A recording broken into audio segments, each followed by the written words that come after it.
Briscoe and Scott back with you on this Feel Good Friday on SportsCenter, where someday Andy Walker and Jake Adkins are going to make this show for their hockey highlights. But for now, they're on the show because of what they did to raise awareness of and money for the American Cancer Society. UMass Boston hockey players completed a rollerblade trip from Massachusetts to Walker's hometown of Mason, Michigan. 10 days, about 1,000 miles, all in rollerblades. And it's good to get to visit with the very sore Andy and Jake on this Feel Good Friday on SportsCenter. Jake, let's start with you. How are you guys feeling? Yeah, sore is right. I can't believe how much we just went through. It was so tough physically, and what we didn't realize before the trip is that it was just going to be even more mentally straining. We tried our best to stay as determined as we could, but as the trip went on, our mind got more and more foggy, and it started to really catch up with us. But I think that the support was tremendous, and it got us through it all. And especially us being together, we really drove each other to be better and to just keep pushing forward. Andy, he mentions being mentally foggy. I read that you guys ran out of cell service and couldn't fire up, Google Maps. Did you guys get lost? Yeah, it was pretty bad. I think it was in Pennsylvania or Connecticut.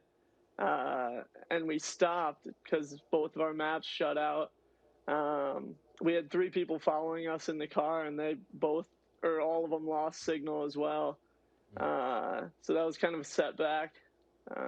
I think we went in one direction for like 20 miles, and it ended up being the wrong direction. Oh, no. So that was quite the setback, but I think that was the only time where it was kind of cutting out really bad. But wow. All right, so Jake, we're gonna go ahead and call it 1,020 miles in 10 days. Walk us through that last day, Jake, and those last miles. What was it like when you guys hit that finish line?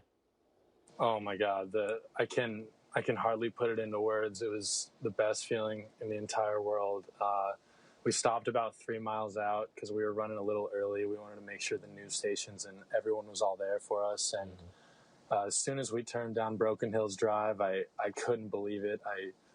I threw my helmet as high as I could and started absolutely yard sailing. And we jumped right into the grass, and I was just so thrilled and so excited. And then I won't forget the moment I saw my mom come up to me, and it just got so emotional from then. I absolutely lost it. Everything we worked so hard for was finally there right in front of us. And there were moments during the trip where we wanted to quit, and we didn't want to keep going because it was just so physically and mentally taxing. But that moment at the end really secured it for me and made every step of the way worth it, and I wouldn't have had it any other way. Andy, you guys are blading up to your house, right? It's your hometown, your house. What were those final moments like for you? It was absolutely incredible. I think since we started planning it early in March, that was the moment we were waiting for. And I live at the bottom of a hill, so we rounded that corner, and just seeing everyone that helped turn me into the man I am today, including my father, all my friends, my family. It was really speechless. I know Jake kind of went ahead and he fell into the grass, and my legs were all wobbly. I could barely stand. And I just fell on top of him, and I was just very emotional, tears running down my face for what we just completed. Jake, whose idea was this? It was a mutual idea. It was both of us. We decided one day, it was the beginning of quarantine. The ice rinks were closed. The gyms were closed. We immediately hit up sideline swaps for some rollerblades. And right when they came, we were both just like kids on Christmas, and we put them on and never looked back. And one of the days we were rollerblading around Southie in South Boston, and I think it was Walker. He asked me how much would it take for you to just put on the blades and go all the way to LA. And whoa, we realized after thinking about that for a little, it's probably a couple thousand miles longer than we would hope and wouldn't be realistic. So we narrowed it down. We thought, hey, what if we just went all the way to your house in Michigan? And it started off kind of as a joke, to be honest. And we actually started looking into it and looking up the mileage, calculating routes and stuff. And we're like, wow, like we could actually do this if we really put our minds to it. Hey, Andy, since it's apparently your idea to go this far, why the American Cancer Society? What was it about that organization that made you feel like you had to do what you did? So we kind of sat down for a while. I think it took 48 plus hours of planning where we wanted to donate.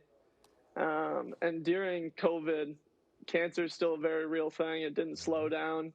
And we've both been touched by family members, friends, especially my community, Mason, Michigan, unfortunately has been riddled with cancer. So it meant the world to me to pick ACS. And we've both seen firsthand what they can do and the miracles they've created. It's a great effort. It's a great accomplishment for a great cause, and you guys have made us feel like we have not been productive during this quarantine. Gentlemen, Andy Walker, Jake Adkins, we appreciate it. Go get the Theragun, go get in the cold tub, just go rest. Absolutely. Thanks for the time, all right? Yeah, thank you for your so time. much. Appreciate it so much.